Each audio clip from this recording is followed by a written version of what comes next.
અત્યારે હાલમાં સરાથી ધાંગધ્રા રોડ કહેવામાં આવે છે, કારા પાણીની નદી, ત્યાં એક પુલનું કામ ચાલુ છે. આપણે દાધોડિયા ગામના એક બેનને કોઈ સારવાર અર્થે દવાખાને ધાંગધ્રા લઈને જતા હતા, તો આ રસ્તો અત્યારે જે ધાંગધ્રા જાય છે એના ઉપર જે પુલનું કામ ચાલુ છે એમાં કોઈ પણ પ્રકારના સાવચેતીરૂપ પગલાં કોન્ટ્રાક્ટર દ્વારા ભરવામાં નહોતા આવ્યા. એના ભાગરૂપે આ અકસ્માત સર્જાણો છે.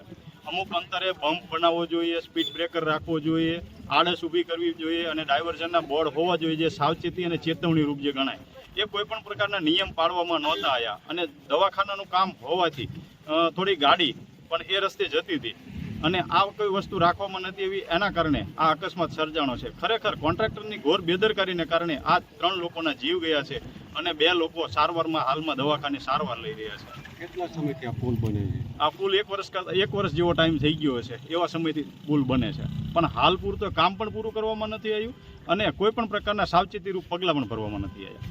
જ્યારે અમે આ જે સ્થળ ઉપર આવ્યા અને જે આપણે રોડ અને જે ગાડી ગઈ અંદર એની જે હાલત જોવામાં આવે તો જે આ પુલનું જે કામ કર્યું એ પુલના કામ કરવાવાળા લોકોને જ્યારે ડાયવર્ઝન કાઢવાનું હોય ત્યારે આગળ એક પટ્ટી મારવાની હોય કે બેરીકોટ લગાડવાના હોય, આ તમામ વસ્તુ જે એમને કરવાની હોય, આડો બંધ પાળો કરવાનો હોય, તો અજાણ્યા વ્યક્તિઓ એમને જાણવા છતાં આ એક્સિડન્ટ થાય.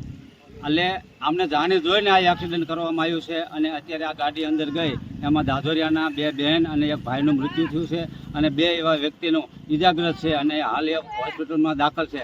તો આ જે પુલના કોન્ટ્રાક્ટર છે અથવા સરકારી જે કોઈ કર્મચારી છે, આવા તમામ લોકો જે રોડ ઉપર ગમ્યા કોન્ટ્રાક્ટર ભાજપમાં ભળેલા હોય છે એટલે એમને કોન્ટ્રાક્ટર મળી જાય છે અને એમના હિસાબે આ બેદરકારી દાખવે છે અને લોકોના મૃત્યુ થાય છે.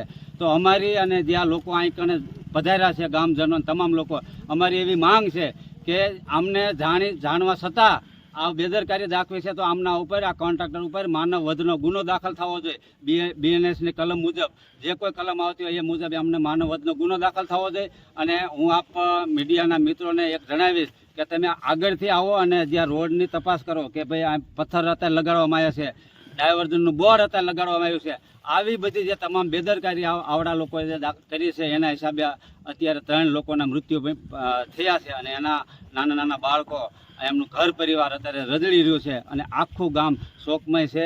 અત્યારે ખરેખર અમને બધાને સૌને એક દુઃખની લાગણી છે. તો